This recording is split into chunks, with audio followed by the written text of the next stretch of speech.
Hey guys, it's 21 Maxwell here, and welcome to another episode in our A Nation Left Behind series. You join us today for the final game in the Nations League, as we have a tricky trip to Romania, so hopefully we can finish on a high note, and if results go our way elsewhere, we could be looking at finishing second in the group. The initial plan was to keep the team as close as we could to the team that won against Hungary. Unfortunately not the case due to fatigue. A lot of players are fairly knackered. Just looking at that, it's actually not too bad there. We have only lost that one opening game against Montenegro, but basically we've made many changes.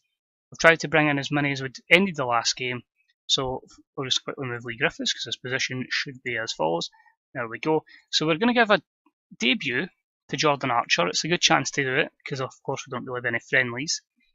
Robertson's fatigued, so Kieran Tierney at left back. We have then Liam Cooper playing beside Darren Fletcher, with Cammy Kerr continuing at right back.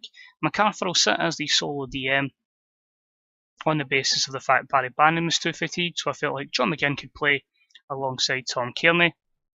Chrissy Cadden plays out on the right hand side.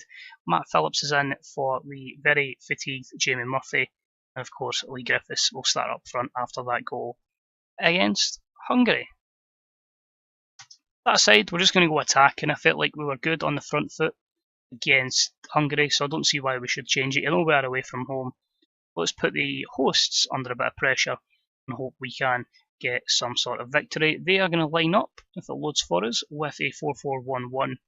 So pretty similar to the team that played the last time. A few changes, I'd maybe say a Dragomir playing in the middle, Alexandre Maximo, I think it is, playing on the left, Ivan up top, Cheriches is in there.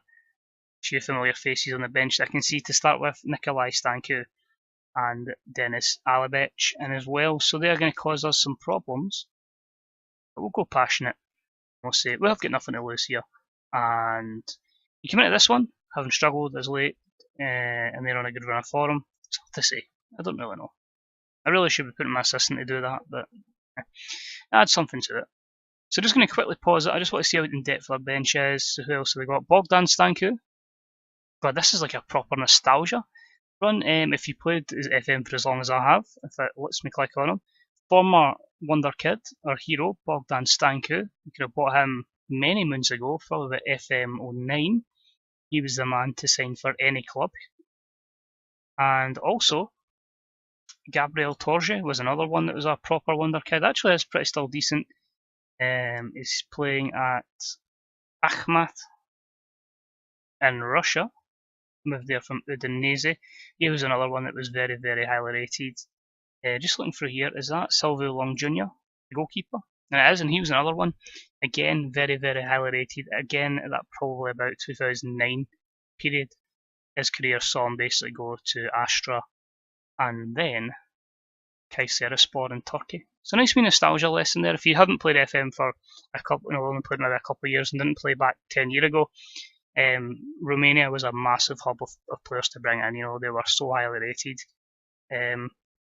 It's a shame because we were hoping a couple of them would make it. I've been very fortunate.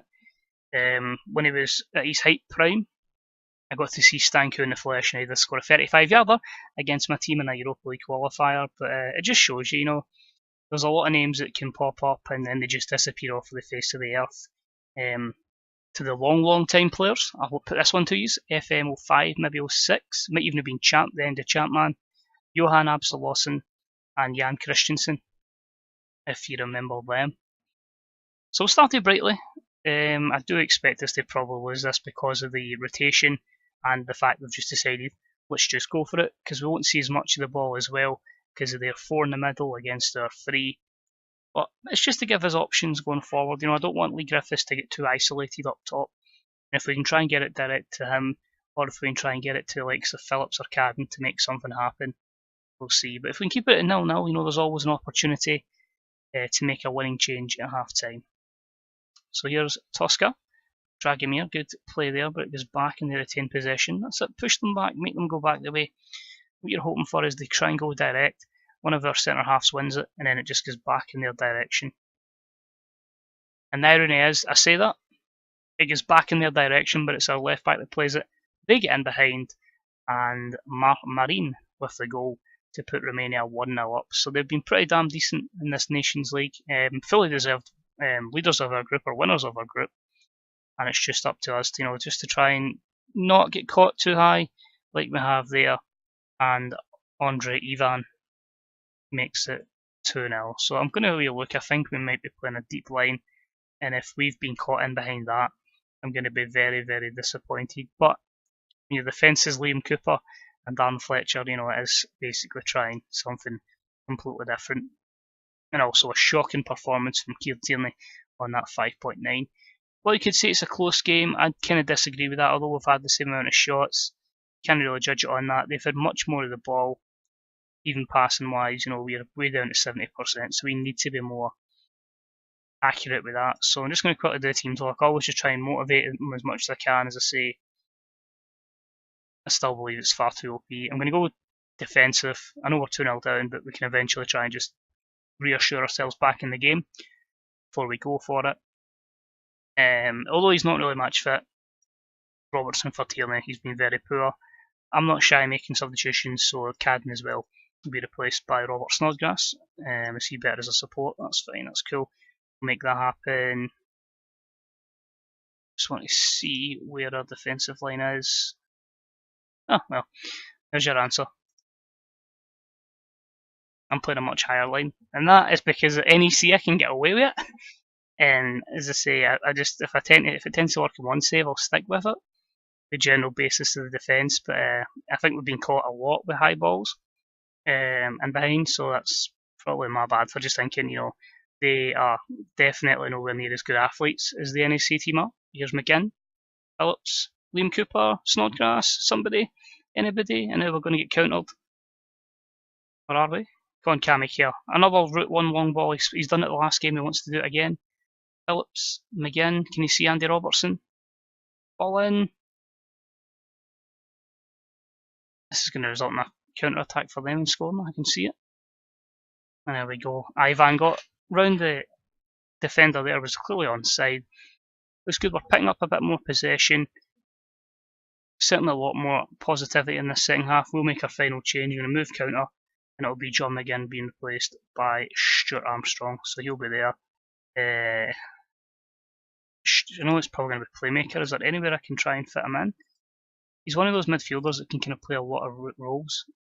Can I get you to try for me? Central midfield attack. Just try and get us that extra body. I don't want to quite being box to box, but if you can start making those runs.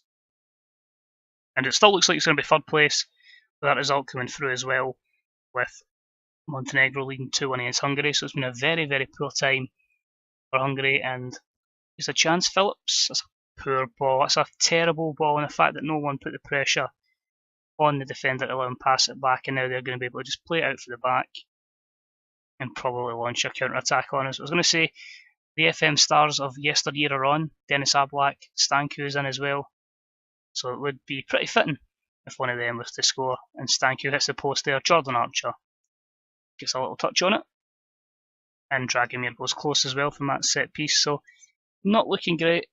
I think it is going to be third place in the Nations League. But a nice introduction to it. I don't think the World Cup win is going to happen in this particular FM. Not long enough to go. And I know you're saying you're doing crap with Scotland here.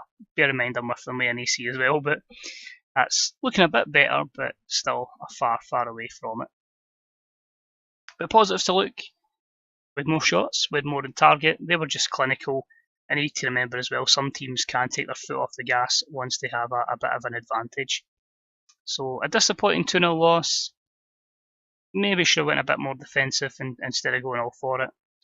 Plus points, you look at Tom Kearney with a good performance. Apart from that, you worry about Kieran Tierney there, as he's meant to be one of the better players in this team. And we'll see, as this is always an interesting thing, as much as the big glamour friendlies are planned, thankfully they've kept me in a job. So we'll just say I have to hold my hands up. He was really good. Golden ball, I don't even care about that. So overall, if we just quickly look at the Nations League, 1 win in 6 is probably pretty poor. 2 defeats in 6. The first and last game, Montenegro. You could effectively say that's the game that's cost us second place, but a mile behind Romania, who were just absolutely fantastic. To give you an idea of how the Nations Leagues went in other places, Finland are going to be promoted with Cyprus going to a lower tier. Norway, if they can beat Lithuania, imagine Lithuania win and go up, and Bulgaria's in the 4th tier, so that's quite cool. So it gives these countries a chance to qualify for the European Championship with a good performance. And if Serbia, you'd expect them to dominate Estonia down to the lowest tier, and hopefully, there we go. As long as Henry Annie there, I'm happy. Well, Yama doesn't seem to be in it for some reason. So that is it for this particular episode. That's the end of the Nations League.